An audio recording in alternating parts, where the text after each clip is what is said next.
إذا مات الخلق من يبقى؟ يبقى أربعة: إسرافيل وجبرائيل وميكائيل وملك الموت. فيأتي ملك الموت إلى الله والله أعلم، يسأله الله، قال له: من بقي؟ قال له: جبرائيل وإسرافيل وميكائيل وأنا. قال له الله: اذهب إلى إسرافيل واقبض روحه. فيذهب ملك الموت إلى إسرافيل فوجده ماسك البوق وينفخ. قال له: أمرنا الله أن أقبض روحك.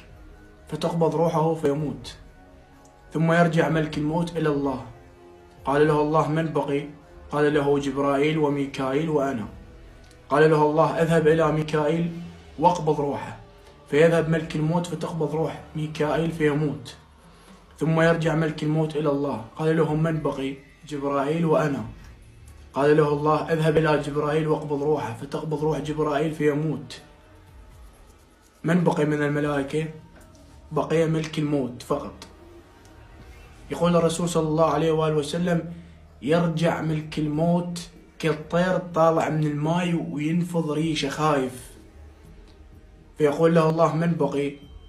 قال له ملك الموت: أنا عبدك الضعيف. قال له الله: أتنازعني في ملكي؟ إني قد كتبت الفناء على الخلق واستأثرت بالبقاء.